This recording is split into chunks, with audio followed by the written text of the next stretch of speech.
여러분은 사랑을 위해 어디까지 포기해보셨나요? 저도 20대 초반, 눈먼 사랑에 빠져 앞뒤 안 가리는 불같은 연애를 해봤습니다. 하지만 현실에선 재벌집 부모님이 10억을 주며 헤어져 달라면 감사합니다 하고 인사까지 할 거란 농담을 하죠. 그런데 오늘의 주인공은 그 10억이 용돈 수준인 사우디 석유 재벌가의 딸입니다. 한국 남자에게 차인 뒤 상사병에 걸린 그녀. 결국 전세기까지 띄워 그를 찾아왔다는데요. 과연 무슨 사연일까요? 처음부터 제 삶은 유리 상자 같았어요. 누구나 볼 수 있지만 아무도 만질 수 없는 그런 삶이었습니다. 사우디 석유 재벌가의 딸로 태어나 단 하루도 경호원 없이 살아본 적이 없었어요. 저는 아밀라입니다. 아버지는 아라브 그룹의 회장이시고 우리 가문도 사우디 기업들처럼 초호화부와 명성을 가졌습니다. 하지만 그 모든 것이 제게는 때론 무거운 짐처럼 느껴졌어요.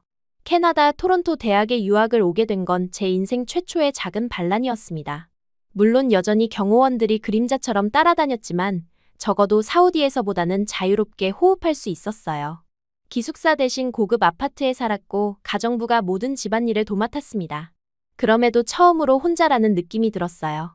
경영학과 수업에서 그를 처음 만났습니다. 조별과제 파트너로 배정된 한국인 유학생 민준. 그는 다른 학생들과 달랐어요. 저를 특별 취급하지 않았고 제 의견에 무조건 동의하지도 않았습니다. 처음엔 당황스러웠지만 곧 그 태도가 신선하게 느껴졌어요. 이 부분은 다시 생각해봐야 할 것 같은데요. 민준은 제 제안을 정중하게 거절했습니다. 더 효율적인 방법이 있을 것 같아요. 그 말에 화가 날 법도 했지만 오히려 가슴이 두근거렸어요. 진짜 제 생각을 묻는 사람, 제 배경이 아닌 제 자신을 보는 사람을 만난 기분이었습니다. 경호원들에게는 항상 일정 거리를 유지하라고 지시했어요. 민준에게 제 진짜 정체를 알리고 싶지 않았습니다. 그저 평범한 유학생 밀라로 지내고 싶었어요. 모든 것이 자연스럽게 흘러갔습니다. 학교 카페테리아에서 점심을 함께 했고 도서관에서 밤늦게까지 공부하기도 했어요. 그와 함께 있으면 제가 그저 아밀라가 될 수 있었습니다. 어느 겨울날 캠퍼스에 눈이 내렸어요. 민준은 제 손을 잡고 눈 쌓인 잔디밭으로 뛰어들었습니다. 한 번도 눈사람 안 만들어봤다고 했지? 이제 만들어보자. 그의 웃음소리가 차가운 공기를 가르며 울렸어요. 우리는 서툴게 눈사람을 만들었고 그의 목도리를 눈사람 목에 둘러주었습니다. 추울 텐데 괜찮아요? 제가 물었어요. 괜찮아. 아밀라가 행복해 보여서 더 좋아. 그의 대답은 단순했지만 제 마음을 따뜻하게 데웠어요. 우리는 싸구려 카페에 들어가 뜨거운 코코아를 마셨습니다. 창밖으로 내리는 눈을 바라보며 서로의 이야기를 나눴어요. 그는 서울 출신이고 장학금으로 유학 왔다고 했습니다. 꿈은 글로벌 기업에서 일하는 것이었어요. 저는 최대한 사실에 가깝게 하지만 중요한 부분은 숨기며 이야기했습니다. 사우디 출신이라는 것, 학업에 관심이 있다는 것. 그 정도만요. 며칠 후 민준이 제 생일을 물었어요. 솔직히 대답했고 그날 작은 선물을 받았습니다. 그리 비싸지 않은 팔찌였어요. 그날 밤 호텔 같은 제 아파트로 돌아와 그 팔찌를 바라보며 울었습니다. 이런 소박한 행복, 진심 어린 관심이 얼마나 그리웠는지 그제야 깨달았어요. 봄이 되고 우리의 관계는 더 깊어졌습니다. 시험 기간이 끝난 후 민주는 용기를 내어 고백했어요. 아밀라, 난 널 너무 좋아해. 그냥 친구로서가 아니라 더 특별한 사람으로. 가슴이 터질 것 같았어요. 저도 당신을 좋아해요. 숨겨왔던 마음을 드디어 말할 수 있었습니다. 그날 밤 캠퍼스 호수가에서 우리는 첫 키스를 나눴어요. 별이 빛나는 밤하늘 아래 모든 것이 완벽했습니다. 그 순간만큼은 제가 사우디 공주가 아닌 그저 사랑에 빠진 평범한 여학생이라고 착각했어요. 하지만 현실은 언제나 그림자처럼 따라왔습니다. 교회로 데이트를 나갈 때마다 경호원들이 뒤를 따랐어요. 가끔 민준이 저 사람들 아까부터 우리를 계속 따라오는 것 같은데 라고 물을 때면 심장이 멎는 것 같았습니다. 그냥 우연일 거예요. 대충 얼버무리곤 했어요. 거짓말이 쌓여갔습니다. 관계가 깊어질수록 비밀은 더 무거워졌어요. 민준이 제 집에 가고 싶어 했을 때 다른 작은 집을 빌렸거든요. 이 집에 잠을 자긴 하나요? 빈방 같아요. 했을 때 웃으며 넘겼어요. 깔끔한 성격이라서요. 또 한 번의 거짓말이었습니다. 여름 학기, 민주는 저를 한국 음식점에 데려갔어요. 진짜 한국 음식을 맛봐야 해요. 그곳에서 처음으로 김치와 불고기를 먹었습니다. 매콤한 맛에 눈물이 날 정도였지만 그의 환한 미소를 보며 행복했어요. 아밀라는 어떤 음식을 좋아해? 사우디 음식은 어때? 그가 물었습니다. 양고기 요리가 많아요. 향신료도 많이 쓰고 고향 생각에 목이 메었어요. 언젠가 사우디도 가서 음식을 먹어보고 싶어. 아밀라 고향을 조금 더 알고 싶어. 그 말에 가슴이 찢어지는 것 같았어요. 얼마나 더 이 거짓말을 이어갈 수 있을까요? 하지만 진실을 말할 용기도 없었습니다. 그가 떠날까 두려웠어요. 가을이 깊어가던 어느 날 불길한 예감이 현실이 되었습니다. 도서관에서 나오는데 갑자기 민준의 표정이 변했어요. 밀라, 저기. 당신을 따라다니는 사람들 알아? 심장이 멎는 기분이었어요. 고개를 돌려보니 경호원 중 한 명이 실수로 너무 가까이 와 있었습니다. 무슨 소리예요? 당황한 제 목소리가 떨렸어요. 우연이 아니야. 몇 달 동안 계속 같은 사람들이 당신을 따라다녀. 처음엔 신경 안 썼는데 이제는 확실해. 민준의 눈빛이 차갑게 변했습니다. 그 순간 더 이상 숨길 수 없다고 느꼈어요. 떨리는 목소리로 말했습니다. 이야기할 게 있어요. 근처 공원 벤치에 앉아 모든 것을 털어놓았어요. 제 진짜 이름, 가문, 그리고 왜 숨겨왔는지. 민준은 한참 동안 말이 없었습니다. 그의 침묵이 칼날처럼 가슴을 파고들었어요. 왜 말해주지 않았어? 마침내 그가 물었습니다. 당신이 날 있는 그대로 봐주는 게 좋았어요. 부와 명예가 아닌 그냥 나를. 목이 메어 말을 잇지 못했어요. 며칠 후 민준은 제 진짜 집을 보고 싶다고 했습니다. 경호원들이 지키는 고급 아파트로 그를 데려갔어요. 하녀들이 인사하고 모든 것이 완벽하게 정돈된 공간을 보며 그의 표정이 점점 굳어갔습니다. 그날 밤 긴 대화를 나눴어요. 전부 거짓이었군. 그의 목소리에 상처가 묻어났어요. 당신에게 보여준 내 마음은 진실이었어요. 간절히 말했습니다. 생각해보니 당신 종교는 이슬람이죠? 사우디에 결혼 관습도 있고. 만약 우리가 계속 만난다면 내가 종교를 바꿔야 하고 당신의 가족 승인을 받아야 하고. 그가 한숨을 쉬었어요. 우리에겐 한계가 있어요. 사랑한다면 다 극복할 수 있어요. 필사적으로 말했습니다. 시간이 필요해요. 생각할 시간. 그는 일어서서 떠났어요. 일주일 동안 연락이 없었습니다. 미칠 것 같았어요. 결국 참지 못하고 경호원을 시켜 그를 데려오게 했습니다. 강제로요. 그것이 제 인생 최대의 실수였어요. 민준이 경호원들에게 끌려 제 아파트에 들어왔을 때 그의 눈에는 분노와 실망이 가득했습니다. 이게 당신이 날 대하는 방식이에요? 날 납치해요? 아니, 그냥 대화를 하고 싶었어요. 다급하게 변명했습니다. 당신은 내가 뭐라고 생각해요? 장난감? 마음대로 가지고 놀 수 있는? 그의 목소리가 떨렸어요. 이제 알겠어요. 당신은 날 믿지 않아요. 내가 돌아올 거라고 믿지 않았고 그래서 강제로 데려온 거죠. 아니에요. 그런 게 아니라. 말을 잇지 못했습니다. 끝났어요. 아밀라. 우리 관계는 여기까지입니다. 그 말을 남기고 민준은 돌아섰어요.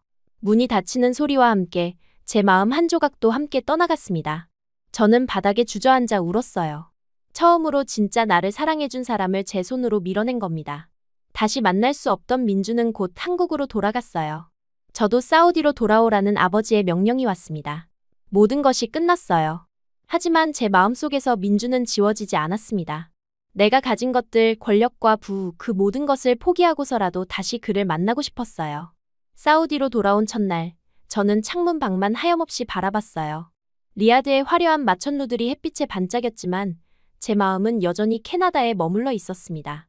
민준이 떠난 후 무언가가 끊어진 느낌이었어요. 다시는 돌아오지 않을 것 같은 행복감이었습니다. 아밀라, 저녁 식사 시간이에요. 개인 비서의 목소리에 겨우 고개를 돌렸어요. 식탁에는 온갖 진미가 차려져 있었지만 목구멍으로 넘어가지 않았습니다. 민준과 함께했던 싸구려 햄버거가 더 그리웠어요. 아버지는 제 상태를 금방 알아차렸습니다. 그 남자는 잊어라. 내 위치에 맞는 삶으로 돌아와야 할 때다. 하지만 어떻게 잊을 수 있을까요? 매일 밤 민준의 목소리가 귓가에 맴돌았어요. 우리가 함께 걸었던 캠퍼스, 그가 제 이름을 부르던 방식, 첫 키스의 감촉. 모든 기억이 생생했습니다. 아침마다 침대에서 일어나기가 힘들었어요. 하녀들이 커튼을 열고 아침 식사를 가져왔지만 먹지 않았습니다. 밤에는 잠을 이루지 못했고 낮에는 그저 멍하니 시간을 보냈어요. 이런 제 모습이 낯설었습니다. 한 달이 지나자 아버지의 인내심이 한계에 달했어요. 그는 저녁 식사 자리에 특별한 손님을 초대했습니다. 아부다비의 석유회사 후계자인 하산이었어요. 잘생기고 교양 있는 남자였지만 제 눈에는 그저 낯선 사람일 뿐이었습니다. 아밀라, 하산은 옥스퍼드를 졸업했어. 너와 공통점이 많을 거야. 아버지의 의도는 너무나 명백했어요. 그날 밤 이후로 일주일에 한 번씩 적합한 남자들과의 만남이 이어졌습니다. 두바이의 왕족, 쿠웨이트의 사업가, 심지어 사우디 왕실과 연결된 젊은 왕자까지. 하지만 어느 누구도 제 마음을 움직이지 못했어요. 아버지, 제발 그만해주세요. 10번째 만남 후에 애원했습니다. 전 그들에게 관심이 없어요. 시간이 약이다. 곧 그 유학생을 잊게 될 거야. 아버지는 단호했어요. 하지만 시간이 지날수록 민준에 대한 그리움은 더 강해졌습니다. 밤마다 그의 SNS를 몰래 확인했어요. 그는 서울로 돌아가 취업 준비를 하는 것 같았습니다. 새로운 친구들과 찍은 사진도 있었어요. 그 모습을 보며 질투와 그리움이 뒤섞였습니다. 3달이 지났을 때 저는 몸무게가 5kg이나 줄었어요. 의사들은 우울증이라 진단했고 치료를 권했습니다. 아버지는 걱정이 되셨는지 파리 여행을 제안했어요. 기분 전환이 필요하다고 생각하셨나 봅니다. 파리에서의 일주일은 잠시나마 위안이 되었어요. 센강변을 걸으며 민준과 함께였다면 어땠을까 상상했습니다. 루브르 박물관에서 모나리자를 보며 그가 했을 농담을 생각했어요. 에펠탑 위에서 파리의 야경을 바라보며 그의 손을 잡고 싶었습니다. 호텔로 돌아오는 길, 우연히 한국 레스토랑을 발견했어요. 망설임 없이 들어갔습니다. 김치찌개의 매운 향기가 코를 찔렀어요. 민준이 좋아했던 음식이었습니다. 음식을 먹으며 눈물이 흘렀어요. 종업원들이 이상하게 쳐다봤지만 신경 쓰지 않았습니다. 사우디로 돌아온 후 무언가 결심이 섰어요. 민준을 다시 만나야 했습니다. 그를 잊을 수 없다면 다시 도전해보자고 생각했어요.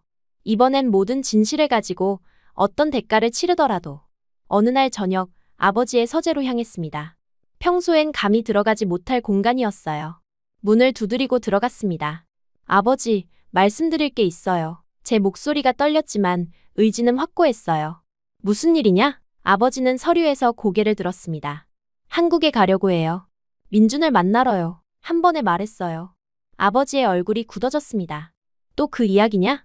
이미 끝난 일이다. 제 인생은 제가 결정할 수 있어요. 처음으로 진짜 사랑을 느꼈어요. 그걸 놓치고 싶지 않습니다. 제 목소리가 점점 강해졌어요. 아버지는 자리에서 일어나 창가로 걸어갔습니다. 내가 무슨 말을 하는지 알기나 하니? 우리 가문의 위치, 내 종교, 내 미래. 모두 포기하겠다는 거냐? 사랑하는 사람과 함께하기 위해서라면 그 모든 것을 포기할 수 있어요. 확신을 담아 말했습니다. 아버지의 눈에 분노가 번쩍였어요. 그렇게 하면 모든 지원을 끊겠다. 단 한 푼도 받을 수 없을 거다. 가족과의 연도 끊어질 것이다. 그 말에 가슴이 아팠지만 물러서지 않았어요. 그래도 괜찮습니다. 제 선택이에요. 아버지는 한참 저를 바라보더니 마침내 한숨을 내쉬었습니다. 너는 정말 내 딸이구나. 그 고집은 나를 닮았다. 그날 밤 방으로 돌아와 짐을 쌌어요. 많은 것을 가져갈 수 없었습니다. 여권, 약간의 현금, 몇 벌의 옷. 경호원들의 감시를 피해 계획을 세우는 건 쉽지 않았어요. 하지만 제 개인 비서 나디아는 믿을 수 있었습니다. 전세기를 준비해주세요. 아무에게도 알리지 말고요. 나디아에게 부탁했어요. 아밀라님, 정말 괜찮으신가요? 그곳에선 어떻게 지내실? 나디아의 걱정스러운 목소리가 이어졌습니다. 괜찮아요. 이게 내 선택이에요. 확신을 담아 대답했습니다. 모두가 제 사랑을 응원해줬어요. 이틀 후 새벽녘에 몰래 저택을 빠져나왔어요. 전용 공항으로 향하는 차 안에서 가슴이 두근거렸습니다. 두려움과 설렘이 뒤섞였어요. 이제 돌이킬 수 없는 강을 건너는 기분이었습니다. 전세기 안에서 창밖을 내다보며 사우디의 모래 언덕들이 점점 작아지는 것을 지켜봤어요. 평생 살아온 고향을 떠나는 것은 생각보다 더 아팠습니다. 하지만 민준을 향한 마음이 더 컸어요. 비행 중에 민준에 대한 모든 정보를 다시 확인했습니다. 그의 서울 주소, 직장 정보까지 미리 조사해뒀어요. 그가 한 중견기업에 취직했다는 사실도 알았습니다. 이제 곧 만나게 될 텐데 그가 저를 어떻게 받아들일지 두려웠어요. 서울에 도착한 건 쌀쌀한 가을 저녁이었습니다. 호텔을 예약해두었지만 바로 민준의 집으로 향했어요. 택시 안에서 손바닥에 땀이 흘렀습니다. 한국어는 기초적인 것만 알았기에 영어로 주소를 설명했어요. 민준의 아파트는 서울 변두리의 평범한 건물이었습니다. 엘리베이터를 타고 올라가며 심장이 미친 듯이 뛰었어요. 문 앞에 서서 몇 분이나 망설였을까요? 마침내 용기를 내어 초인종을 눌렀습니다. 문이 열리고 민준이 나타났을 때 그의 얼굴에 번진 놀라움을 잊을 수 없어요. 제 이름을 믿을 수 없다는 듯 내뱉는 그의 목소리에 심장이 요동쳤습니다. 용기를 내어 모든 것을 버리고 그를 찾아왔다고 고백했어요. 하지만 기대했던 반응과는 달랐습니다. 민준의 표정이 순간 굳어졌어요. 그의 눈에서 분노와 불신이 번쩍였습니다. 이게 무슨 장난이냐는 듯 제가 정말로 모든 것을 버렸는지 의심하는 그의 말에 가슴이 찢어지는 듯했어요. 아버지와 모든 연을 끊었다고 설명했지만 그의 마음은 쉽게 열리지 않았습니다. 결국 민준은 가장 아픈 진실을 꺼냈어요. 제가 언젠가는 그 부유한 세계로 돌아갈 사람이라며 이 모든 것이 그저 일시적인 모험일 뿐이라고 했습니다.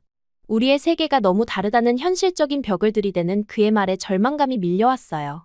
궁전에서 자란 저와 원룸에 사는 그의 현실 차이를 냉정하게 지적하는 그의 목소리에 무릎이 꺾였습니다. 갑자기 나타나서 미안하지만 이제 당신 없이는 살 수 없었어요. 용기를 내어 말했습니다. 민주는 한숨을 쉬었어요. 아밀라, 정말 모든 걸 포기하고 온 거예요? 가족, 재산, 그 모든 것을. 네. 아버지는 모든 지원을 끊겠다고 했어요. 하지만 상관없어요. 당신과 함께라면 어떤 삶도 살 수 있어요. 그는 창가로 걸어가 밖을 바라봤습니다. 쉽지 않을 거예요. 이곳 생활은 당신이 생활하기엔 상상하는 것보다 훨씬 힘들 거예요. 알아요. 하지만 배울 준비가 되어 있어요. 당신이 날 다시 받아준다면요. 마지막 말은 거의 속삭이듯 나왔습니다. 민주는 돌아서서 저를 바라봤어요. 그의 눈에 뭔가가 변했습니다. 정말 이걸 원해요? 나와 함께하는 평범한 삶을? 네, 그게 제가 진정으로 원하는 거예요. 확신을 담아 대답했습니다. 눈물로 호소했어요. 기회를 달라고, 그 없이는 살 수 없다고, 이곳 생활에 적응하겠다고 애원했습니다. 그가 원하는 건 동정이 아닌 진정한 파트너라는 말에 저도 그저 밀라로 살고 싶다고, 사우디 공주가 아닌 그의 여자친구로 살고 싶다고 진심을 담아 말했어요. 오늘은 호텔로 돌아가세요. 내일 다시 만나서 이야기해요. 그가 말했어요. 긴 침묵이 흘렀습니다. 민주는 창밖을 오래 바라보더니 천천히 저를 향해 돌아섰어요. 그의 눈빛에 변화가 느껴졌습니다. 여전히 경계심은 있었지만 조금씩 녹아내리고 있었어요.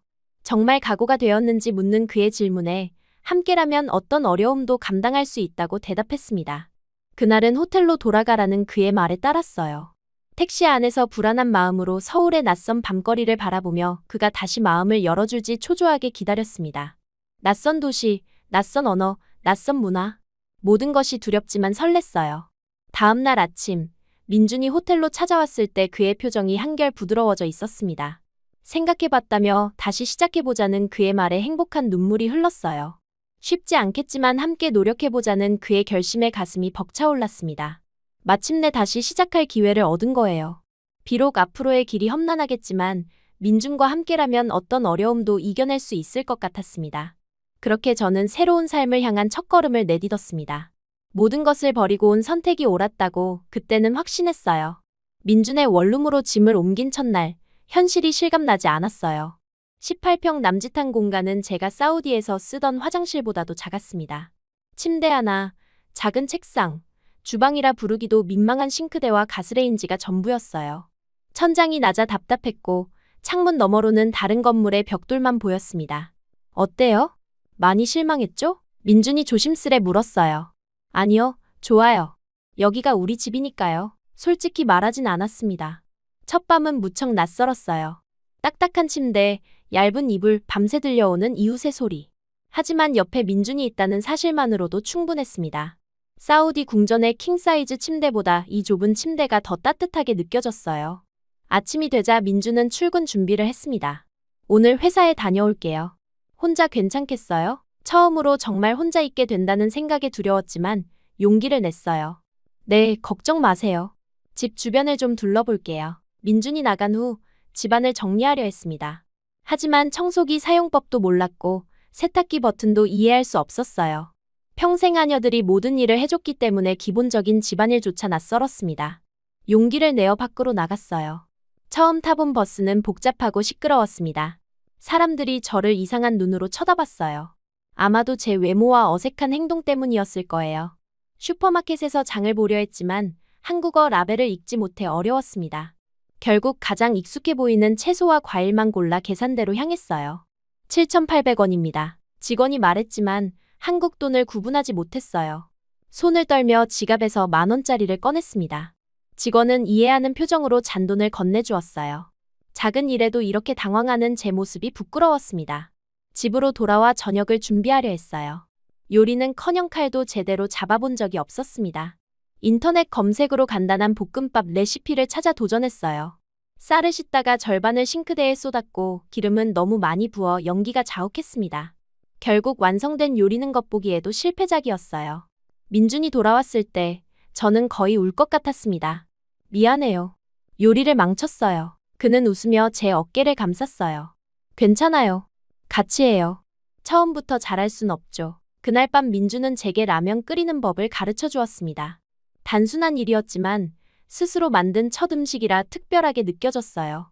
함께 라면을 먹으며 하루 일과를 나눴습니다. 사우디에서 최고급 요리사가 만든 음식보다 이 인스턴트 라면이 더 맛있게 느껴졌어요. 일주일이 지나자 조금씩 적응해 갔습니다. 버스 노선을 외우고 동네 슈퍼에서 기본적인 물건들을 찾을 수 있게 됐어요. 한국어 공부도 시작했습니다. 매일 밤 민준이 기초 단어와 문장을 가르쳐줬어요. 발음이 서툴러 실수할 때마다 웃었지만 그 웃음소리가 행복했습니다. 한 달이 지나자 집안일도 익숙해졌어요. 세탁기 사용법을 배우고 간단한 청소도 할 수 있게 됐습니다. 계란찜, 김치찌개 같은 기본 요리도 도전해봤어요. 실패할 때도 많았지만 조금씩 나아지는 게 보람찼습니다. 무엇보다 놀라웠던 건 스스로의 힘으로 하루를 살아가는 데서 오는 묘한 행복이었어요. 아침에 일어나 민준의 출근 도시락을 싸고 집을 정리하고 시장에 가는 일상이 특별하게 느껴졌습니다. 사우디에서는 결코 경험하지 못했을 소소한 기쁨이었어요. 그렇게 한국에 적응하고 있던 어느 날 예상치 못한 방문객이 찾아왔어요. 초인종 소리에 문을 열자 경호원들과 함께 선 아버지의 모습에 심장이 멎는 듯했습니다. 그의 표정은 얼음장처럼 차가웠어요. 아버지는 좁은 원룸을 둘러보며 경멸적인 시선으로 가구 하나하나를 살폈습니다. 히잡을 벗고 서양식 옷을 입은 제 모습에 그의 눈이 실망으로 가득 찼어요. 귀국을 종용하는 아버지의 강경한 태도에 무릎이 떨렸습니다. 저녁 무렵 민준이 돌아왔어요. 아버지와 저 그리고 민준이 작은 식탁에 앉아 긴장된 저녁 식사가 시작됐습니다. 침묵을 견디지 못한 아버지가 먼저 입을 열었어요. 그래서 자네가 내 딸을 이런 곳에서 살게 하는 청년이군. 월급이 얼마나 되나? 아버지의 날카로운 질문에 공기가 얼어붙었습니다. 민주는 차분히 대답했지만 아버지의 공격은 계속됐어요. 그 수입으로 아밀라가 익숙한 생활 수준을 맞출 수 있나? 내 딸은 하녀 셋의 경호원 둘이 있어야 편안한 사람이라네. 참을성 있게 대화하던 민준의 표정이 굳어졌어요. 그의 손가락이 테이블 위에서 미세하게 떨리는 걸 볼 수 있었습니다. 최고급 차, 명품 옷, 이런 것들 없이 자네가 내 딸을 행복하게 할 수 있겠나? 더 중요한 건 자네 같은 평범한 남자가 내 딸을 지킬 수 있겠나? 아버지의 목소리에 조롱이 묻어났어요. 민준이 숟가락을 내려놓았습니다. 그의 눈빛이 달라졌어요. 물질적인 것들이 지켜준 적 있습니까? 당신 딸이 그토록 도망치고 싶었던 세계가 바로 그 안전한 세계였잖습니까? 방 안의 공기가 무거워졌어요. 민주는 조용하지만 단호한 목소리로 계속했습니다. 제가 아밀라에게 제공할 수 있는 건 명품이나 경호원이 아닙니다. 하지만 그녀가 스스로 선택한 삶을 존중하고 그녀 자신으로 살 수 있는 자유를 줄 수 있습니다. 아버지의 얼굴이 붉게 변했어요. 파국을 예감하며 숨을 죽였습니다. 그런데 예상 밖으로 아버지가 깊은 한숨을 내쉬었어요. 다음 날 아침 떠나기 전 아버지가 말했습니다. 사우디로 와라. 민준도 데려오고. 그의 목소리에 담긴 의미를 해석하지 못했어요. 시험인지 화해의 제스처인지 알 수 없었습니다. 일주일 후 우리는 사우디행 비행기에 올랐습니다. 민주는 긴장한 모습이었어요. 괜찮을까요? 당신 아버지는 아직도 저를 싫어하시는 것 같은데. 걱정 마세요. 아버지는 엄격하지만 공정한 분이에요. 당신의 진심을 알아봐 주실 거예요. 손을 꼭 잡아주었습니다. 리야드 공항에 도착하자 전용 차량이 기다리고 있었어요. 민주는 사우디의 웅장한 풍경에 압도된 눈치였습니다. 특히 제 집에 도착했을 때 그의 눈이 커졌어요. 거대한 저택과 정원, 분수대, 경호원들. 그가 상상했던 것보다 훨씬 더 화려했을 테니까요. 아버지는 전통 방식으로 환영연을 열었습니다. 사우디에선 초대받은 손님은 신이 보내신 것이라고 여긴다. 며 민준을 소개했어요. 화려한 아랍식 저녁 식사와 음악, 춤이 이어졌습니다. 민준은 낯선 문화에 적응하려 노력했고 아버지의 사업 동료들과도 자연스럽게 대화했어요. 이튿날 아버지는 민준에게 회사를 소개했습니다. 석유 시추 현장부터 정제 공장까지 아라하브 그룹의 핵심 시설들을 보여줬어요. 민주는 진지하게 질문하고 배우려는 모습을 보였습니다. 그런 태도가 아버지의 마음을 조금씩 움직이는 것 같았어요. 셋째 날 아침 갑자기 심한 메스꺼움을 느꼈습니다. 화장실로 뛰어가 구토했어요. 며칠 전부터 몸이 이상했지만 긴장 때문이라 생각했습니다. 하지만 상태가 나아지지 않자 민준이 걱정했어요. 병원에 가봐야 할 것 같아요. 민준의 말에 고개를 끄덕였습니다. 아버지의 전용 병원에서 검사를 받았어요. 의사는 미소를 지으며 결과를 알려주었습니다. 축하합니다. 임신 8주차입니다. 그 말을 듣는 순간 세상이 멈춘 것 같았어요. 아기. 우리의 아기. 기쁨과 두려움이 동시에 밀려왔습니다. 민준의 표정은 충격과 행복이 뒤섞여 있었어요. 아기라니. 정말요? 그의 목소리가 떨렸습니다. 병원에서 나와 아버지에게 이 소식을 전해야 했어요. 당연히 그의 분노를 예상했습니다. 결혼도 하지 않은 상태에서의 임신은 사우디 문화에서 용납되지 않는 일이었으니까요. 저택으로 돌아와 아버지의 서재로 향했어요. 문을 두드리고 들어가자 아버지는 서류를 보고 있었습니다. 아버지, 말씀드릴 게 있어요. 떨리는 목소리로 말했어요. 아버지는 고개를 들었습니다. 무슨 일이냐? 깊은 숨을 들이마시고 말했어요. 제가 임신했어요. 아버지의 표정이 굳어졌습니다. 그는 자리에서 벌떡 일어나 창가로 걸어갔어요. 오랜 침묵 끝에 그가 말했습니다. 결혼은 언제 할 생각이냐? 예상치 못한 반응에 놀랐어요. 분노가 아닌 현실적인 질문이었습니다. 아직 구체적으로 생각해보지 않았어요. 솔직히 대답했습니다. 아버지는 한숨을 쉬었어요. 이 상황에서는 서둘러야겠구나. 민준의 부모님께 연락해라. 내가 직접 모셔오겠다. 순간 귀를 의심했습니다. 아버지가 우리의 결혼을 인정한다는 의미였어요. 물론 상황이 급박해져서 내린 결정이겠지만 그래도 감사했습니다. 민준에게 아버지의 반응을 전했을 때 그도 놀랐어요. 정말요? 화내지 않으셨어요? 물론 완전히 기뻐하신 건 아니지만 현실을 받아들이신 것 같아요. 안도하며 말했습니다. 민준의 부모님은 이틀 뒤 사우디에 도착하셨어요. 처음엔 낯선 환경에 당황하셨지만 아버지의 환대에 조금씩 편안해지셨습니다. 양가 부모님들이 처음 만난 자리는 어색했지만 곧 손주에 대한 이야기로 분위기가 부드러워졌어요. 일주일 후 화려한 결혼식이 열렸습니다. 사우디 전통과 한국 문화를 접목한 독특한 예식이었어요. 저는 화려한 아랍 웨딩드레스를 입고 민주는 턱시도를 입었습니다. 양가 친척들과 아버지의 사업 파트너들까지 수백 명의 하객이 참석했어요. 결혼식 말미에 아버지가 마이크를 들었습니다.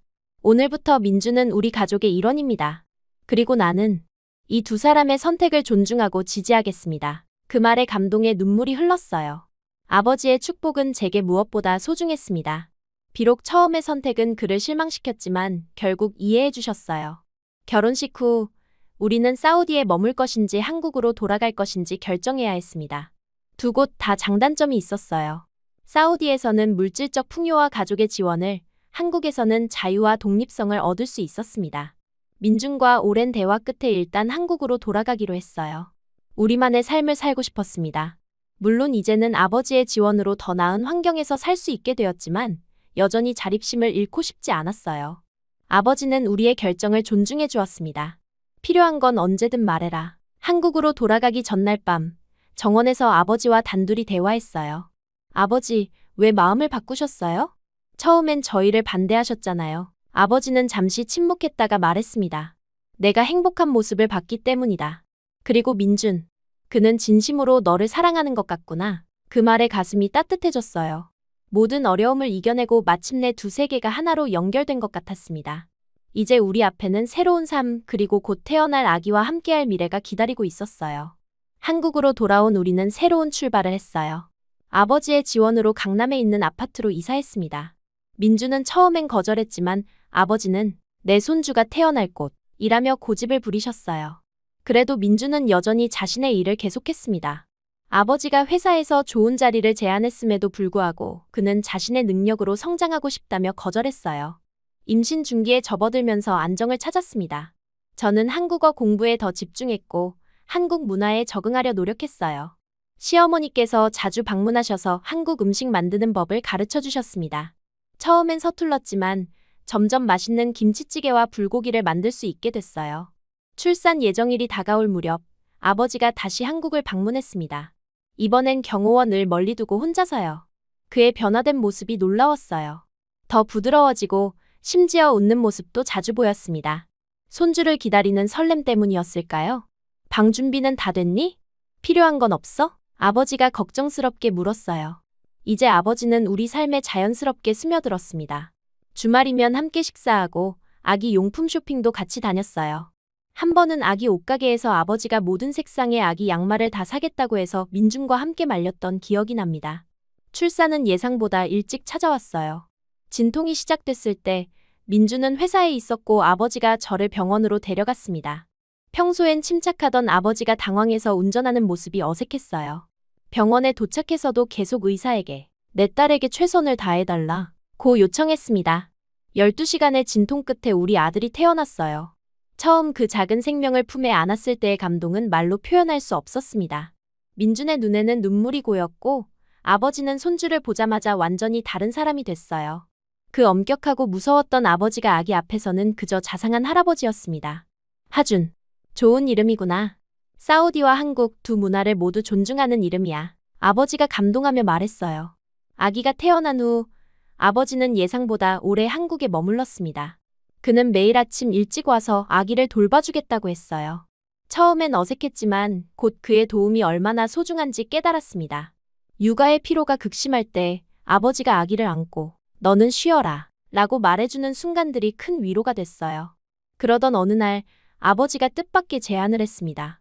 민준, 우리 회사 한국 지사에 대해 어떻게 생각하니? 민준은 놀랐지만 침착하게 대답했어요. 좋은 회사라고 생각합니다만 저는 아직 제 길을 가고 싶습니다. 아버지는 고개를 끄덕였습니다. 존중한다. 하지만 언제든 자리가 있다는 걸 알아두렴. 하지만 그로부터 한 달 후 예상치 못한 일이 일어났어요. 아버지가 사업차 한국을 방문했을 때 민준을 저녁 식사에 초대했습니다. 그날 밤 민준은 흥분해서 돌아왔어요. 아밀라, 당신 아버지가 내게 프로젝트를 제안하셨어. 내 아이디어를 들어보고 싶다고. 민준의 눈이 반짝였습니다.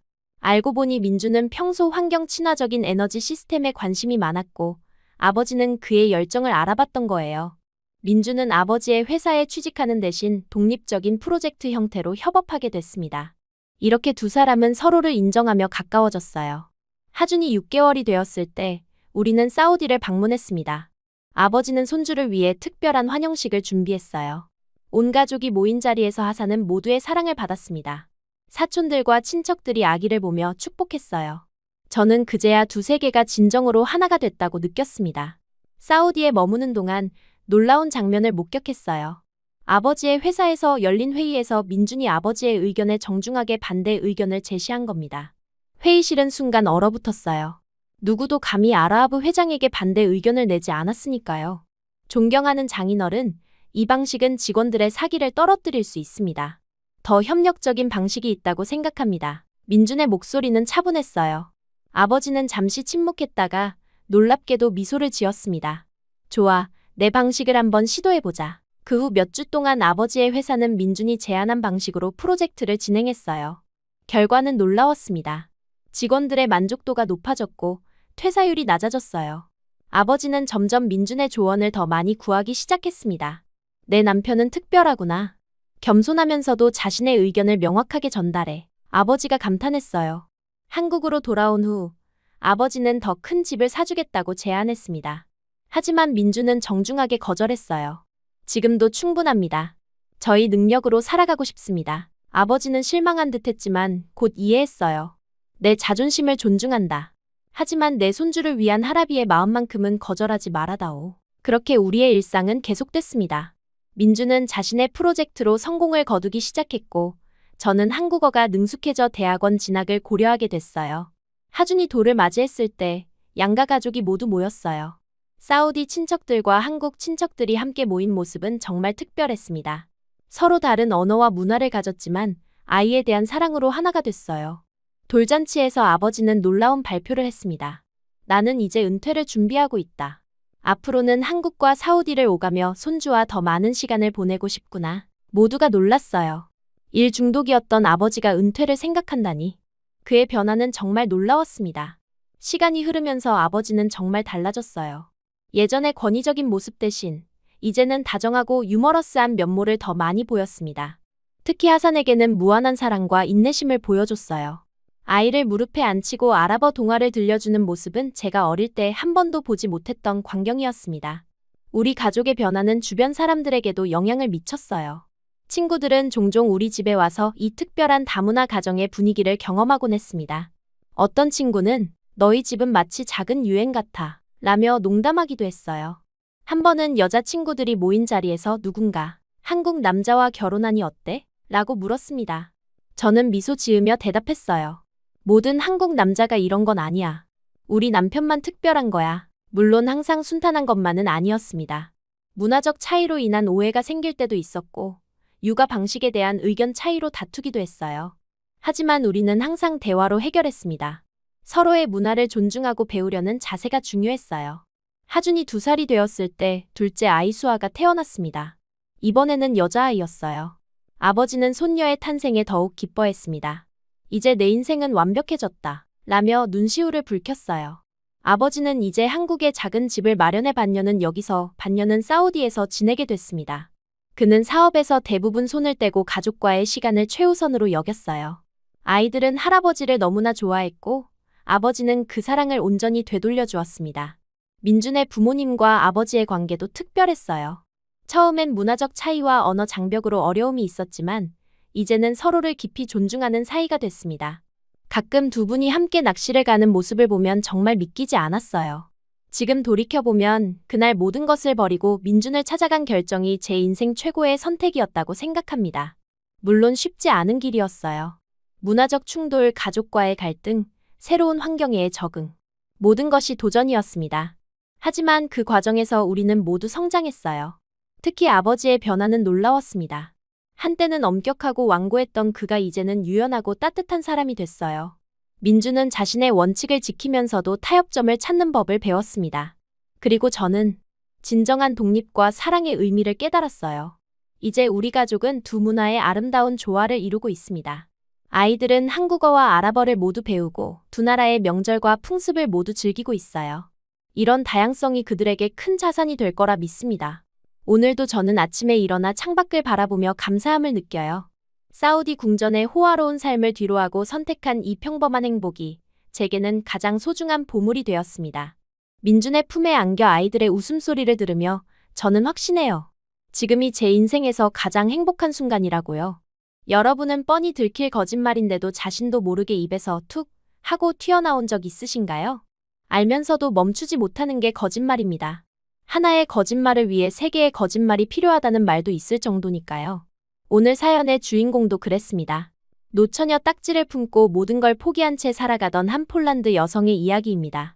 자기 인생의 마지막 사랑일지 모른다고 믿은 그녀는 결국 한국 남자에게 나이를 속였다고 하는데요. 그 거짓말에 갇혀버린 그녀는 시장에서 마주친 어머니마저 모른 척했다고 하는데요. 결국 그녀의 거짓말은 눈물 범벅으로 마무리되었다고 합니다. 그 눈물은 후회의 눈물일지 아니면 안도의 눈물일지 지금 같이 들어보시죠. 저는 폴란드 바르샤바에서 광고 대행사 기획팀장으로 일하던 29살 말고시아입니다. 말 그대로 일만 하다 20대를 다 보낸 여자였어요. 사계절이 뚜렷한 폴란드의 겨울이 지나고 봄이 찾아온 어느 날, 제 인생도 봄을 맞이할 줄은 몰랐습니다. 그 전까지는 제 삶이 계속 겨울일 거라 생각했으니까요. 바르샤바 시내에 위치한 글로벌 광고 대행사 크리에이티브 링크에서 5년째 일하며 한국, 일본, 중국 시장을 담당하는 기획팀장으로 승진했던 저는 사실 남들이 보기엔 꽤 성공한 커리어우먼이었습니다. 하지만 그 이면에는 늘 부족함과 외로움이 따라다녔어요. 주말에도 회사에 나가 프로젝트를 검토하고 밤늦게까지 이메일을 확인하는 생활이 일상이 되었습니다. 아침에 눈을 뜨면 제일 먼저 핸드폰을 확인하고 잠들기 전 마지막으로 보는 것도 업무 관련 메시지였어요. 폴란드에서는 대부분의 여성들이 20대 초중반에 결혼을 합니다. 제 고등학교 친구들은 이미 첫째, 둘째 아이를 키우고 있었어요. 페이스북을 열 때마다 결혼식 사진, 아기 사진으로 가득한 피드를 보며 축하 댓글을 달았지만 마음 한편으로는 나는 언제쯤 저런 행복을 누릴 수 있을까라는 생각이 들곤 했습니다. 회사에서는 매년 최우수 직원상을 받으며 승승장구했지만 정작 중요한 것을 놓치고 있다는 불안감이 늘 따라다녔어요. 특히 3년 전 만났던 토마스와의 실패한 연애는 제게 깊은 상처를 남겼습니다. 그는 제가 일에 너무 매달려 둘 사이의 관계를 소홀히 한다며 헤어지자고 했어요. 그 후로 한 번 더 짧은 연애를 했지만 결국 같은 이유로 끝이 났습니다. 그때부터 저는 연애보다는 일에 더 집중하기로 마음먹었어요. 말고시야, 너는 언제 결혼할 거니? 마리아는 벌써 둘째를 가졌다더라. 가족 모임에서 친척들이 던지는 질문에 웃으며 넘기곤 했지만 돌아오는 길엔 늘 가슴이 무거웠습니다. 사실 저도 가정을 꾸리고 싶었어요. 하지만 그런 꿈은 점점 멀어지는 것만 같았습니다. 그러던 중 제 인생의 폭탄이 터졌어요. 6개월간 준비했던 아시아 시장 진출 프로젝트에서 치명적인 실수를 저질렀습니다. 한국 브랜드의 광고 콘셉트에 중요한 문화적 오류가 있었고 그것이 발견됐을 때는 이미 늦었어요. 클라이언트는 분노했고 회사는 거액의 손해배상을 물어야 했습니다. 결국 그 책임은 고스란히 저에게 돌아왔어요. 회사는 저를 해고했고 5년간 쌓아온 커리어가 하루아침에 무너졌습니다. 말고시야, 내가 그렇게 꼼꼼한 사람이었는데 어떻게 이런 실수를? 상사의 마지막 말이 귓가에 맴돌았어요. 그날 밤 텅 빈 아파트에 혼자 앉아 와인 한 병을 다 비웠습니다. 다음 날 아침 심한 두통과 함께 깨어났을 때 전화기에는 부모님의 부재중 전화가 여러 통 남아 있었어요. 결국 월세를 더 이상 감당할 수 없어 고향인 바르샤바 외곽의 부모님 집으로 돌아갔습니다. 10년 만에 돌아온 어린 시절 방은 그대로였어요. 벽에 걸린 고등학교 졸업 사진 속 환한 미소의 소녀가 지금의 저를 비웃는 것만 같았습니다. 어린 시절의 꿈과 희망은 어디로 사라진 걸까요? 그 자리에 남은 건 실패한 커리어 우먼, 연애도 못하는 늙은 처녀라는 자괴감뿐이었어요. 4살 어린 여동생 아넷은 2년 전 결혼해서 교회에 예쁜 집을 마련했고 최근에 첫 아이를 낳았습니다. 부모님은 매일같이 손주를 보러 가셨고 집에 계실 때도 아넷과 아기 이야기뿐이었어요. 말고시야, 내 조카 좀 봐. 정말 귀엽지 않니? 어머니가 보여주시는 사진에 웃으며 고개를 끄덕였지만 마음속으로는 점점 소외감을 느꼈습니다. 아버지는 가끔 저를 걱정하는 눈빛으로 바라보셨어요. 괜찮니, 딸? 다른 회사를 알아보는 건 어때? 하지만 저는 그저 미소로 답할 뿐이었습니다. 실패에 대한 두려움과 자신감 상실로 새로운 일자리를 찾을 엄두조차 나지 않았어요. 그렇게 한 달, 2달이 지나갔습니다. 침대에 누워 천장만 바라보던 날들이 이어졌어요. 아침에 일어나 커피 한 잔을 마시고 온종일 노트북으로 넷플릭스만 보다가 가족들이 귀가하기 전에 방으로 들어가는 것이 일상이 되었습니다. 간혹 친구들에게서 연락이 오면 바쁘다는 거짓말로 만남을 피했어요. 누구도 제가 실패자가 된 모습을 보여주고 싶지 않았습니다. 그러던 어느 날, 제 오랜 친구 카롤리나가 갑자기 찾아왔어요. 말고시야, 이제 그만 방에서 나와. 내일 딩구스 데이야. 함께 나가자. 카롤리나의 강력한 권유에 마지못해 동의했습니다. 딩구스 데이는 폴란드의 전통 명절로 부활절 다음 날인 월요일에 열리는 행사였어요. 젊은 남성들이 마음에 드는 여성에게 물을 뿌리는 전통이 있는데 요즘은 남녀 구분 없이 서로에게 물을 뿌리며 즐기는 축제가 되었습니다. 다음 날 아침, 카롤리나가 약속대로 문을 두드렸어요. 빨리 나와. 날씨가 정말 좋아. 방강제로 끌려나간 저는 오랜만에 화장을 하고 옷을 갖춰 입었습니다. 봄 기운이 완연한 바르샤바 거리는 활기찼어요. 곳곳에서 물총을 든 사람들이 웃으며 지나다녔고 젊은이들은 작은 물병을 들고 서로를 쫓아다녔습니다. 카롤리나는 제게도 작은 물병을 건넸어요. 자, 이거 받아. 오늘은 좀 즐겨봐. 저는 어색하게 물병을 받아들었습니다. 솔직히 말해서 누군가에게 물을 뿌릴 만큼 유쾌한 기분은 아니었어요. 하지만 오랜만에 느끼는 햇살의 따스함과 거리의 활기가 저를 조금씩 편안하게 만들었습니다. 시내 중심가를 걷던 중 문득 눈에 띄는 남자가 보였어요. 동양인 남성이었는데 길을 헤매는 듯한 표정으로 지도를 들여다보고 있었습니다. 저는 출장으로 한국에 몇 번 다녀온 적이 있어서 그의 모습이 왠지 반갑게 느껴졌어요. 한국 문화와 음식을 좋아했고 한국 드라마도 즐겨봤기 때문에 은근히 친근감이 들었습니다. 저 사람 한국인 같은데? 카롤리나가 제 시선을 따라 물었어요. 저도 모르게 고개를 끄덕였습니다. 그는 우리와 반대편에서 천천히 걸어오고 있었어요. 가까워질수록 그의 모습이 더 선명하게 보였습니다. 단정하게 정돈된 머리, 깔끔한 셔츠에 청바지를 입은 모습이 어딘지 모르게 세련되어 보였어요. 그리고 무엇보다 그의 눈빛이 따뜻하게 느껴졌습니다. 멋있다, 그치? 카롤리나가 장난스레 팔꿈치로 제 옆구리를 찔렀어요. 오늘이 딩구스 데이잖아. 한번 물 뿌려볼래? 그녀의 말에 저는 웃으며 고개를 저었습니다. 하지만 그 순간 어떤 충동이 일었어요.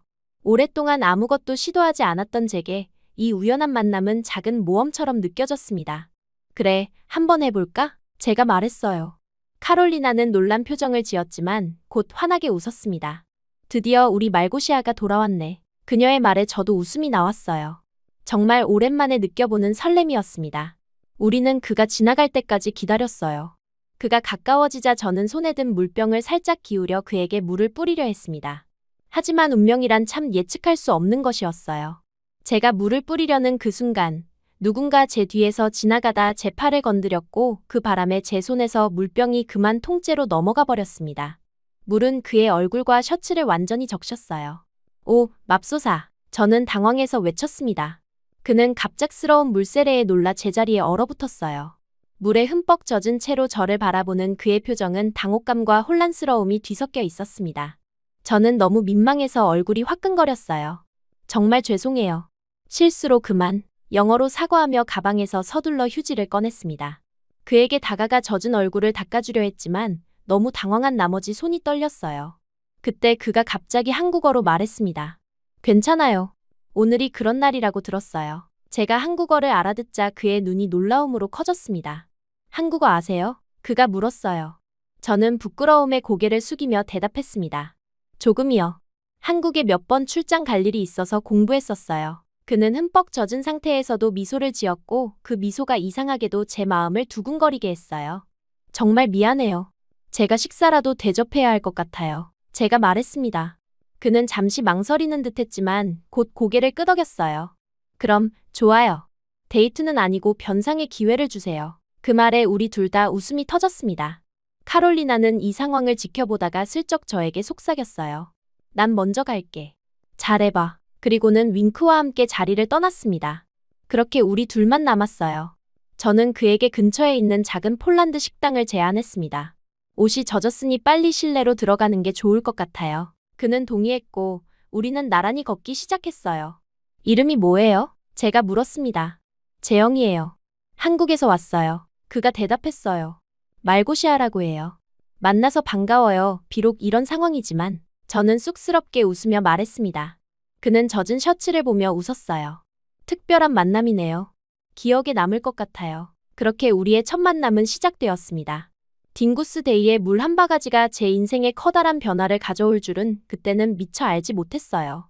근처 식당에서 재영과 함께한 첫 식사는 어색함 속에서도 이상하게 편안했습니다. 물에 젖은 그의 셔츠는 식당 주인이 친절하게 빌려준 폴란드 전통 무늬의 셔츠로 갈아입었어요. 그 모습이 웃기기도 했지만 어딘가 모르게 잘 어울렸습니다. 폴란드에서 무엇을 하고 계신가요? 제가 물었어요. 재영은 자신이 한국에서 1인 마케팅 사업을 운영하고 있으며 새로운 영감을 얻기 위해 한 달간 폴란드에서 지내고 있다고 설명했습니다. 디지털 노마드라는 말을 처음 들었지만 그의 자유로운 생활 방식이 부러웠어요. 한 곳에 얽매이지 않고 세계 각지를 여행하며 일할 수 있다니 제 꽉 짜인 회사 생활과는 너무 달랐습니다. 광고 대행사에서 일했다고 하셨죠? 어떤 일을 하셨어요? 재영이 물었어요. 저는 잠시 망설였습니다. 실직 상태라는 사실을 말하고 싶지 않았어요. 아시아 시장 담당 기획자로 일했어요. 한국, 일본, 중국 클라이언트들과 작업했죠. 과거형으로 대답했지만 그는 눈치채지 못한 듯했습니다. 대화는 자연스럽게 이어졌어요. 재영은 한국 문화에 대해 제가 아는 것에 놀라워했고 저는 그의 여행 이야기에 매료되었습니다. 식사를 마치고 나올 때쯤 바깥은 이미 어두워져 있었어요. 집까지 바래다 드릴게요. 그가 제안했습니다. 평소라면 거절했겠지만 그날은 이상하게도 더 오래 그와 함께 있고 싶었어요. 집으로 가는 길, 우리는 바르샤바의 밤거리를 천천히 걸었습니다. 봄바람이 살짝 차가웠지만 그의 옆에 있으니 마음이 따뜻해졌어요. 재영은 한국에서의 삶, 그의 꿈, 앞으로의 계획에 대해 이야기했습니다. 자신의 작은 회사를 키워 국제적인 브랜드로 만들고 싶다는 그의 열정에 감탄했어요. 집 앞에 도착했을 때 헤어지기가 아쉬웠습니다. 내일 바르샤바 구시가지를 구경하고 싶은데 혹시 시간 되세요? 그가 물었어요. 저는 망설임 없이 고개를 끄덕였습니다. 좋아요. 내일 만나요. 그렇게 우리의 두 번째 만남이 약속되었어요. 다음 날부터 우리는 거의 매일 만났습니다. 그에게 바르샤바에 숨겨진 명소들을 소개하고 함께 박물관을 방문하고 저녁에는 작은 재즈바에서 음악을 들었어요. 재영은 모든 것에 호기심이 많았고 그의 순수한 반응을 보는 것이 즐거웠습니다. 폴란드 음식을 처음 먹어보고 맛있다 라며 좋아하는 모습에 저도 모르게 미소가 지어졌어요. 그런데 어느 날 우리 관계에 미묘한 변화가 생겼습니다. 라자앤키 공원에서 걷던 중 재영이 갑자기 물었어요. 말고시야, 근데 몇 살이에요? 그 질문에 저는 가슴이 덜컥 내려앉았습니다. 그동안 나이 이야기는 자연스럽게 피해왔는데 이제는 직접적인 질문을 받은 거예요. 순간 머릿속이 하얘졌습니다. 29살이라고 솔직하게 말해야 할까? 하지만 갑자기 두려움이 밀려왔어요. 폴란드에서의 실패한 연애들, 특히 마지막 남자친구가 너무 나이 차이가 난다 며 저를 떠났던 기억이 떠올랐습니다. 재영은 아마도 저보다 어릴 텐데 만약 동갑이거나 더 어리다면? 한국 남자들은 나이 많은 여자를 싫어한다는 편견도 있었어요. 24이에요. 제 입에서 거짓말이 튀어나왔습니다. 말을 내뱉는 순간 가슴이 아팠어요. 왜 이런 거짓말을 한 걸까? 하지만 이미 돌이킬 수 없었습니다. 와, 되게 어리네요.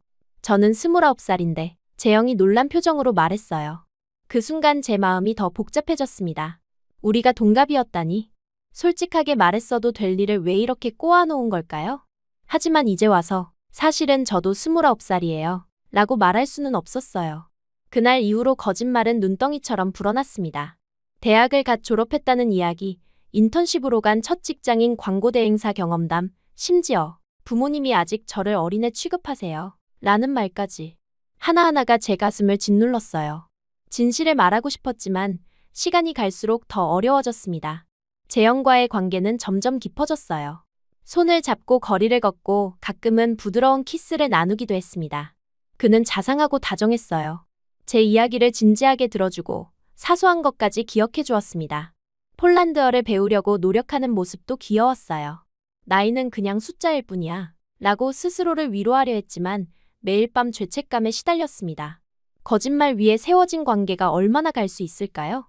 재영은 곧 한국으로 돌아갈 텐데 어쩌면 그때 모든 게 자연스럽게 끝날지도 모른다고 생각했어요. 하지만 마음 한켠에서는 그가 떠나는 것을 원치 않았습니다. 한국에 같이 가볼래요? 어느 날 저녁, 재영이 갑자기 제안했어요. 그 말에 저는 놀라 말을 잇지 못했습니다.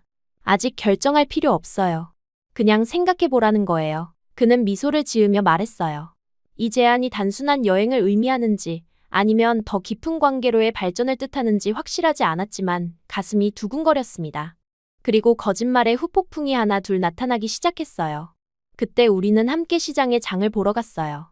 신선한 과일과 채소를 고르며 즐거운 시간을 보내고 있었습니다. 그때였어요. 멀리서 들려오는 익숙한 목소리에 제 심장이 멈춘 것 같았어요. 말고시야. 거기서 뭐하니? 폴란드어로 외치는 소리, 그건 분명 우리 어머니의 목소리였습니다. 어머니는 시장 반대편에서 저를 향해 손을 흔들고 있었어요. 대체 언제 집에 들어올 거니? 이젠 외국인이랑 붙어먹은 거야? 어머니의 목소리가 시장 전체에 울려 퍼지는 것 같았습니다. 다행히 폴란드어였기에 재영은 이해하지 못했지만 제 표정을 보고 무언가 이상하다는 것을 눈치챘을 거예요. 저 사람 누구세요? 재영이 물었습니다. 저는 당황한 채로 그냥 동네 아주머니예요. 가요, 이쪽으로. 급하게 그의 팔을 잡고 다른 골목으로 도망치듯 걸었어요. 재영은 의아한 표정이었지만 더 묻지 않았습니다. 그날 저녁, 재영을 호텔에 데려다주고 집으로 돌아왔을 때 어머니는 부엌에서 저를 기다리고 계셨어요. 그 남자 누구니? 왜 도망갔어? 어머니의 질문에 저는 한숨을 내쉬었습니다. 더 이상 숨길 수 없다고 느꼈어요. 엄마, 그 사람은 재영이라고 해요. 한국에서 온 사람인데 지금 사귀고 있어요. 제가 조심스럽게 말했습니다. 어머니는 잠시 저를 바라보더니 그런데 왜 피했니? 다시 물으셨어요. 그 순간 저는 눈물이 핑 돌았습니다. 엄마, 사실은 제가 재영에게 거짓말을 했어요. 제 나이를 24이라고 했어요. 제 고백에 어머니는 놀란 표정을 지으셨어요. 뭐? 왜 그런 거짓말을 한 거니? 눈물을 흘리며 저는 모든 것을 털어놓았습니다. 실직한 사실, 폴란드 남자들과의 실패한 연애, 한국 남자들이 젊은 여자를 선호할 거라는 두려움, 그리고 재영에게 느끼는 깊은 감정까지. 모든 것을 말했어요. 저는 그간 쌓인 실패한 감정을 쏟아냈습니다. 어머니는 한참을 침묵하시더니 깊은 한숨을 내쉬셨습니다. 말고시야, 넌 언제부터 이렇게 겁쟁이가 됐니? 내가 그렇게 자신 없어 할 이유가 어디 있어? 그리고 거짓말로 시작한 관계가 얼마나 가겠니? 어머니의 말씀이 가슴에 깊이 박혔어요. 그 사람이 정말 널 사랑한다면 나이 같은 건 문제가 되지 않을 거야. 하지만 거짓말은 문제가 돼. 더 늦기 전에 진실을 말하렴. 사랑을 원한다면 정직해야 해. 어머니의 따끔한 충고는 제게 큰 깨달음을 주었습니다. 그날 밤, 저는 침대에 누워 천장을 바라보며 생각했어요. 어머니 말씀이 맞았습니다. 이대로는 안 되겠다는 결심이 섰어요. 내일 재영에게 모든 진실을 말하기로 마음먹었습니다. 그가 떠나더라도 적어도 정직하게 행동한 제 자신은 지킬 수 있을 거라고 생각했어요. 휴대폰을 들어 재영에게 메시지를 보냈습니다. 내일 저녁 중요한 이야기가 있어요. 식당에서 만날까요? 곧바로 답장이 왔어요. 좋아요. 기다릴게요. 그의 간단한 답장에도 가슴이 아팠습니다. 아마 내일 이후로는 이런 메시지를 받을 수 없을지도 모른다는 생각에 눈물이 났어요. 침대에 누워 내일 할 말을 계속 떠올리며 잠을 설쳤습니다. 재영 씨, 사실 제가 24이 아니라 29살이에요. 이 한마디가 우리의 관계를 완전히 바꿔놓을 거라는 생각에 두려움이 밀려왔어요. 하지만 이제 더 이상 거짓말 속에 살고 싶지 않았습니다. 진실만이 우리를 자유롭게 할 수 있을 거예요. 아침이 밝았고 저는 결심을 다졌습니다. 오늘 모든 진실을 말할 거예요. 그가 어떤 반응을 보일지 두렵지만 이것이 올바른 일이라는 걸 알았습니다. 거짓말을 삼킨 그날의 실수를 이제는 바로잡을 시간이었어요. 그날 아침, 저는 일찍 일어나 옷장 앞에서 한참을 서성였습니다. 특별한 날인 만큼 특별하게 보이고 싶었지만 한편으로는 이게 마지막 데이트가 될지도 모른다는 생각에 가슴이 무거웠습니다. 결국 오랫동안 입지 않았던 검정 원피스를 꺼내 입었어요. 어쩌면 장례식 같은 느낌이었을까요? 어쨌든 화장도 평소보다 신경 써서 했습니다. 예약한 레스토랑은 바르샤바에서 가장 분위기 있는 곳 중 하나였어요. 창문 너머로 비스와 강이 내려다 보이는 테이블을 미리 예약했습니다. 재영이 폴란드에 머무는 동안 꼭 한번 가보고 싶다고 했던 곳이었어요. 완벽한 저녁을 계획했지만 마음 한구석에서는 모든 것이 엉망이 될 것이라는 불안감이 떠나지 않았습니다. 레스토랑에 먼저 도착한 저는 창가 테이블에 앉아 초조하게 손가락을 두드렸어요. 메뉴판을 들여다보고 있는데 익숙한 목소리가 들렸습니다. 말고시야? 너 여기서 뭐해? 고개를 들어보니 제 오랜 친구 안나와 그녀의 남편 마테우 씨가 서 있었어요. 둘은 결혼 3주년을 기념하러 왔다고 했습니다. 혼자야? 아니면 누구 기다리는 거야? 안나가 물었어요. 그때 마침 재영이 레스토랑에 들어왔습니다. 멀리서 저를 발견하고 손을 흔들며 다가오는 그의 모습이 보였어요. 안나는 금세 상황을 눈치챘는지 의미심장한 미소를 지었습니다. 오, 새 남자친구구나. 재영이 테이블에 도착했을 때 저는 그를 안나와 마테우 씨에게 소개했어요. 이쪽은 재영이에요. 한국에서 왔어요. 안나는 호기심 어린 눈빛으로 재영을 바라보며 반갑게 인사했습니다. 만나서 반가워요. 말고시아가 어떻게 이렇게 멋진 남자를 만났는지 정말 궁금하네요. 안나의 말에 저는 어색하게 웃었어요. 재영은 매너 좋게 두 사람과 인사를 나누었습니다. 두 분도 식사하러 오셨나요? 괜찮으시다면 함께 앉을까요? 그의 갑작스러운 제안에 저는 당황했어요. 오늘 중요한 고백을 하려 했는데 이런 상황이 될 줄은 몰랐습니다. 안나와 마테우 씨는 기꺼이 제안을 받아들였고 우리 넷은 한 테이블에 앉게 되었어요. 테이블 위에 촛불이 흔들리며 묘한 분위기를 만들었습니다. 저는 재영과 친구들 사이에 끼어 점점 더 불안해졌어요. 특히 안나는 대학 때부터 알던 친구라 분위기를 맞춰주려고 농담도 많이 할 것을 걱정했어요. 식사가 시작되고 와인이 한 잔, 두 잔 오가면서 분위기는 점점 더 무르익었어요. 재영은 자신의 사업과 한국에서의 삶에 대해 이야기했고 안나와 마테우 씨는 그의 이야기에 진심으로 관심을 보였습니다. 그런데 안나가 문득 제게 물었어요. 그러고 보니 너희 어떻게 만났어? 제가 대답하기 전에 재영이 웃으며 말했습니다. 딩구스 데이에 말고시아가 저에게 물통을 엎어서요. 그래서 저녁을 사주겠다고 했죠. 안나는 웃음을 터뜨렸어요. 정말? 우리 말고시아가 그랬다고. 나이 먹더니 이제 수줍음도 없어졌어? 안나의 말에 제 심장이 쿵 내려앉았습니다. 재영에게는 24살이라고 했으니 나이 먹는다는 표현이 이상했을 거예요.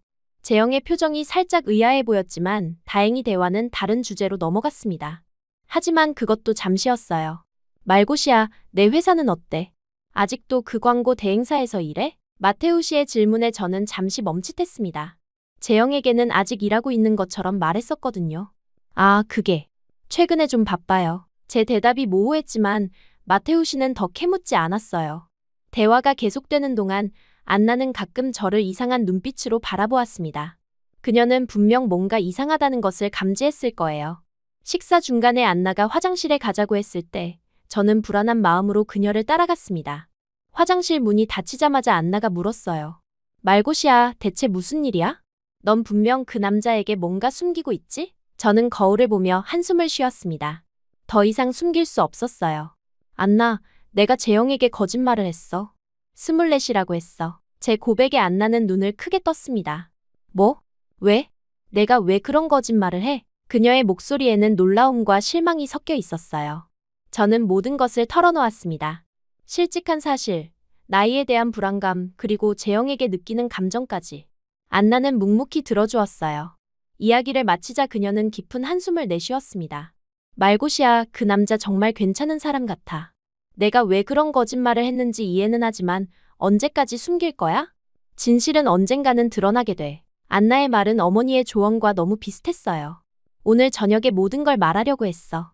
그런데 너희를 만나는 바람에 제 목소리가 떨렸습니다. 안나는 제 손을 꼭 잡아주었어요. 알았어. 우리가 먼저 자리를 피해줄게. 그런데 정말 솔직하게 말해. 그 사람이 널 진심으로 좋아한다면 나이 같은 건 문제가 되지 않을 거야. 그녀의 따뜻한 격려에 저는 고개를 끄덕였습니다. 테이블로 돌아왔을 때 안나는 재영과 마테우 씨에게 미안하지만 다른 약속이 있어서 먼저 가봐야 한다고 말했어요. 그들은 아쉬워하면서도 이해한다며 인사를 나누었습니다.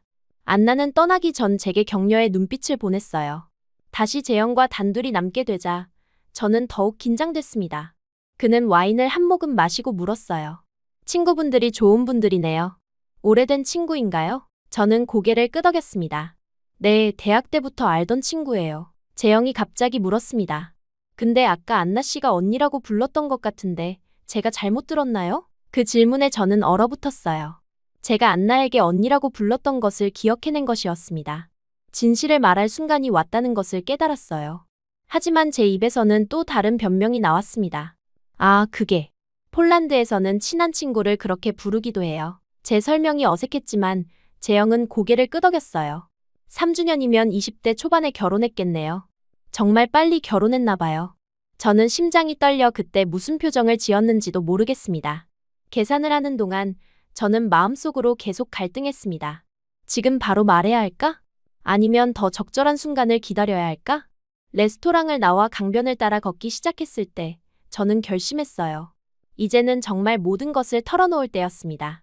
바르샤바의 밤하늘은 맑았고 별들이 강물에 반사되어 아름다운 풍경을 만들었어요. 우리는 한동안 말없이 걸었습니다. 저는 용기를 내기 위해 깊게 숨을 들이마셨어요. 그런데 그때 재영이 먼저 입을 열었습니다. 말고시야. 그가 갑자기 걸음을 멈추고 제 앞에 섰어요. 대체 언제까지 나를 속일 생각이었어요? 그의 직설적인 질문에 저는 충격을 받았습니다. 그의 눈빛은 진지했지만 화난 것 같지는 않았어요. 무슨 말씀이세요? 제가 떨리는 목소리로 물었습니다. 재영은 깊은 한숨을 내쉬었어요. 나이, 직업, 모든 것이요. 처음부터 알고 있었어요. 순간 온 세상이 무너지는 것 같았습니다. 눈물이 제 눈가에 맺혔어요. 어떻게 아셨어요? 제 목소리는 거의 속삭임에 가까웠습니다. SNS를 봤어요. 당신의 프로필이 공개되어 있었거든요. 거기에 나이도 나와 있었고 회사 일도 적혀 있었어요. 그리고 당신의 행동이 23 같지 않았어요. 재영의 설명에 저는 할 말을 잃었습니다. 그토록 조심했는데 이렇게 쉽게 들통날 줄이야. 왜 말하지 않았어요? 제가 떨리는 목소리로 물었어요. 재영은 어깨를 으쓱했습니다. 당신이 준비됐을 때 말해주길 기다렸어요. 모두에게는 비밀이 있으니까요. 저는 더 이상 참을 수 없었어요. 눈물이 볼을 타고 흘러내렸습니다. 정말 죄송해요. 사실은 맞아요. 저는 29살이에요. 여동생은 이미 결혼해서 아기도 있고 저는 일만 하다가 실패하고 이제 백수예요. 주변 남자들은 다 어린 여자만 좋아하고 이렇게 누군가를 좋아한 적이 없었는데 당신마저 잃을까봐 너무 무서웠어요. 울면서 모든 진실을 털어놓았습니다. 실직 사실, 부모님 집에 돌아온 것, 열등감과 두려움까지 모든 것을 솔직하게 말했어요. 말을 마치고 고개를 들어 그의 반응을 살피려는데 놀랍게도 재영의 얼굴에는 미소가 번져 있었습니다. 그 정도도 눈치 못 챘을 것 같아요. 그가 부드럽게 말했어요. 그리고 손을 뻗어 제 눈물을 조심스럽게 닦아주었습니다. 나이는 그냥 숫자일 뿐이에요. 중요한 건 당신이라는 사람이죠. 저는 믿을 수 없다는 표정으로 그를 바라봤어요. 화나지 않으셨어요? 재영은 고개를 저었습니다. 처음에는 조금 당황했지만 화나지는 않았어요. 오히려 당신이 그렇게 불안해하는 모습이 안타까웠죠. 그리고 그는 조용히 제게 다가와 입술을 맞추었어요. 강변의 바람이 우리 주위로 돌았지만 그 순간만큼은 모든 것이 멈춘 것 같았습니다. 처음으로 거짓말 없이 완전히 솔직한 상태로 나눈 키스였어요. 이제부터는 솔직하게 지내요. 모든 것을 있는 그대로. 재영이 속삭였습니다. 저는 고개를 끄덕이며 그의 품에 안겼어요. 비로소 무거운 짐을 내려놓은 것 같은 해방감이 밀려왔습니다. 그날 밤 우리는 오랫동안 강변을 걸으며 서로의 진짜 이야기를 나눴어요. 거짓말도 가식도 없이 순수하게 우리 자신으로서 대화했습니다. 그리고 그 어느 때보다 가까워졌다고 느꼈어요. 집으로 돌아오는 길, 저는 이제 모든 것이 달라질 거라는 예감이 들었습니다. 더 이상 숨지 않아도 되는 관계, 있는 그대로의 나를 받아들여주는 사람. 그런 관계가 제게도 올 수 있다는 희망이 생겼어요. 진실을 털어놓은 후 재영과 저희 관계는 더욱 깊어졌습니다. 거짓말이라는 무거운 짐을 내려놓으니 마음이 한결 가벼워졌어요. 더 이상 가식적인 웃음이나 억지스러운 행동을 할 필요가 없었습니다. 그저 있는 그대로의 제 모습으로 그와 함께할 수 있었어요. 어느 날 저녁, 재영이 갑자기 제안했습니다. 말고시야, 부모님을 뵙고 싶어요. 제가 정식으로 인사드리고 싶어요. 그의 말에 저는 놀랐어요. 폴란드에서의 한 달 살이가 거의 끝나가는 시점이었는데 이런 제안은 단순한 여행 2년 이상의 의미를 담고 있었습니다. 정말요? 우리 부모님을 만나고 싶으세요? 제가 물었어요. 재영은 고개를 끄덕였습니다. 네, 당신의 가족을 알고 싶어요. 그리고 한국에 함께 갈 수 있을지 허락을 구하고 싶기도 하고요. 그의 말에 가슴이 두근거렸어요. 한국에 함께 가자니 그것은 우리 관계가 일시적인 것이 아니라 앞으로도 계속될 것이라는 의미였습니다. 꿈만 같았어요. 실패와 좌절로 가득했던 제 인생에 갑자기 찾아온 햇살 같은 존재였습니다. 부모님께 재영을 소개하기로 한 날, 저는 아침부터 긴장했어요. 어머니는 이미 재영에 대해 들으셨지만 아버지는 처음 만나는 자리였습니다. 특히 아버지는 제가 외국인과 사귀는 것에 대해 어떻게 생각하실지 걱정됐어요. 재영은 양복을 차려입고 폴란드 전통 과자와 한국에서 가져온 선물을 준비했습니다. 그의 정성 어린 모습을 보니 마음이 따뜻해졌어요. 현관문 앞에서 마지막으로 그의 넥타이를 매만져주며 속삭였습니다. 걱정 마세요. 부모님이 좋아하실 거예요. 문을 열자 어머니가 반갑게 맞아주셨어요. 아버지는 소파에 앉아 신문을 읽고 계셨는데 우리를 보시고 일어나셨습니다. 초반에는 약간 어색한 분위기였지만 재영의 진솔한 태도와 유창한 영어 실력이 상황을 금세 부드럽게 만들었어요. 말고시아가 한국 문화를 좋아한다고 들었어요. 이제 이유를 알 것 같네요. 어머니의 농담에 모두가 웃었습니다. 재영은 자신의 사업과 미래 계획에 대해 이야기했고 저를 얼마나 소중히 생각하는지 진심으로 표현했어요. 아버지도 점차 마음을 열고 재영과 폴란드 경제에 대해 열띤 토론을 벌이기 시작했습니다. 저녁 식사 중 재영이 갑자기 자리에서 일어났어요. 존경하는 부모님, 제가 한 가지 부탁드릴 것이 있습니다. 모두의 시선이 그에게 집중됐습니다. 말고시아가 한국에 저와 함께 가도 될지 허락해 주시겠습니까? 제가 그녀를 잘 돌보겠습니다. 순간 침묵이 흘렀어요. 아버지와 어머니는 서로를 바라보셨습니다. 제 심장은 빠르게 뛰었어요. 그때 어머니가 입을 여셨습니다. 당연하지. 그렇게 다정한 남자면 더 늦기 전에 잡아야지. 우리 사고뭉치 딸이라 미안하구먼. 어머니의 말씀에 모두가 웃음을 터뜨렸습니다. 아버지도 재영의 어깨를 두드리며 우리 딸을 부탁한다 고 말씀하셨어요. 그날 밤 저는 행복에 겨워 잠을 이룰 수 없었습니다. 인생에서 처음으로 모든 것이 제자리를 찾아가는 것 같았어요. 한 달 후 저는 폴란드를 떠나 재영과 함께 한국행 비행기에 올랐습니다. 낯선 나라로 향하는 설렘과 두려움이 교차했어요. 그러나 재영의 손을 잡고 있으니 어딘가 모르게 안심이 됐습니다. 이것이 바로 사랑의 힘일까요? 누군가를 믿고 따라갈 수 있는 용기를 주는 그런 힘 말이에요. 인천공항에 도착한 날, 재영의 부모님이 우리를 마중 나오셨습니다. 시어머니는 저를 보자마자 따뜻하게 안아주셨어요. 외국인 며느리에 대한 거부감 없이 반겨주시는 모습에 감동했습니다. 시아버지는 조금 무뚝뚝해 보이셨지만 눈빛만은 따뜻했어요. 외동아들인데 이제 딸도 생겼네요. 시어머니의 말씀에 눈물이 날 뻔했습니다. 이방인인 제가 이렇게 쉽게 가족으로 받아들여질 줄은 몰랐어요.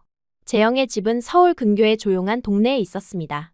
아늑한 아파트였고 거실 한쪽에는 그의 작업실이 있었어요. 처음 몇 주는 적응하는데 힘들었습니다. 언어 장벽, 문화 차이, 음식, 모든 것이 낯설었어요. 하지만 재영은 항상 제 곁에서 도와주었습니다. 한국어를 가르쳐주고 필요한 물건을 사러 함께 다니고 한국 문화를 이해할 수 있도록 설명해 주었어요.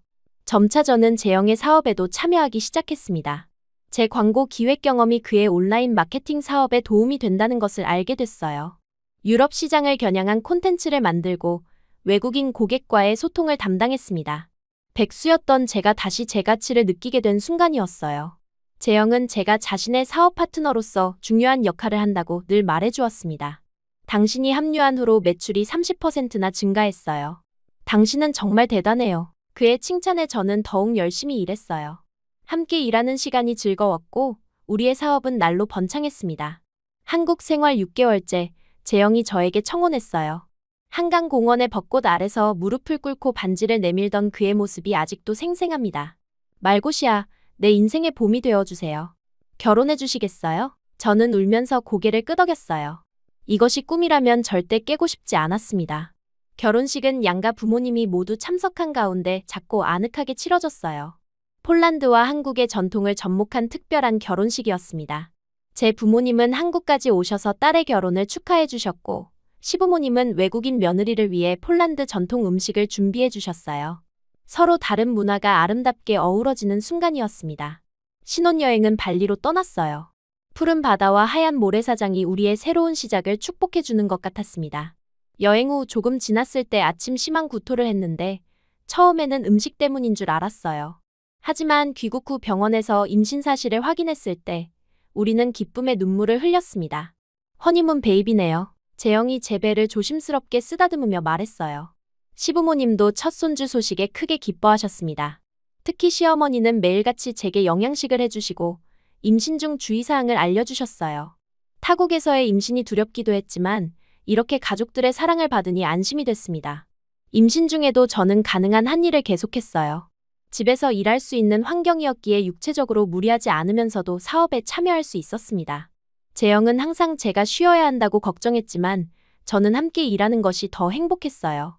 출산은 생각보다 순탄하게 진행됐습니다. 10시간의 진통 끝에 우리의 첫 아들 민우가 태어났어요. 그의 작은 손가락을 잡았을 때 이 세상 모든 고통이 눈 녹듯 사라지는 기분이었습니다. 육아는 생각보다 훨씬 힘들었어요. 밤낮 없이 울어대는 아기, 수면 부족, 호르몬 변화로 인한 감정 기복. 하지만 재영은 언제나 제 곁에서 함께 육아를 담당했습니다. 밤중에 일어나 기저귀를 갈아주고 퇴근 후에는 민우를 안고 제게 휴식을 취할 시간을 주었어요. 재영 씨는 정말 완벽한 아빠예요. 제가 말했을 때 그는 수줍게 웃으며 대답했습니다. 당신 같은 엄마가 있으니까 가능한 거죠. 우리는 부모가 되어 더욱 성장했고 서로에 대한 사랑도 깊어졌어요. 민우가 우리 품에 온 지 1년이 지난 지금 저는 또 다른 아이를 갖고 싶은 마음이 간절해졌어요. 첫째가 태어나니 하나론 안 된다는 욕심이 생겼습니다. 한국에선 30 넘어도 아직 결혼도 많이 안 했지만 저는 지금 노산이라고 긴급 상황이라 생각합니다. 매일 재영을 조르며 둘째를 준비 중이에요. 우리 노산이라 빨리 서둘러야 해요. 제가 말할 때마다 재영은 웃으며 제 이마에 키스해줍니다. 당신이 원할 때 언제든지. 우리 민우에게 동생을 만들어주자. 그의 다정한 응답에 매번 가슴이 따뜻해졌어요. 돌이켜보면 그날 딩구스 데이의 실수로 물을 뿌린 것이 제 인생 최고의 실수였던 것 같습니다. 폴란드에서 아픈 손가락이었던 제가 이제는 한국에서 사랑받는 아내이자 엄마가 되었어요. 여전히 언어의 벽과 문화적 차이로 어려움을 겪을 때도 있지만 재영과 함께라면 모든 것을 이겨낼 수 있다고 믿습니다. 노산 걱정하는 여자, 날마다 더 사랑스럽다. 재영이 항상 하는 말이에요. 그의 말처럼 저는 매일 조금씩 더 행복해지고 있습니다. 제 모든 실수와 모자람을 받아주는 남편에게 감사한 마음뿐이에요. 이제는 더 이상 소외된 아픈 손가락이 아니라 온전히 사랑받는 아내이자 엄마로 살아가고 있습니다. 인생이라는 여정에서 진정한 사랑을 찾았다는 것, 그것이야말로 가장 큰 행운이 아닐까 싶어요.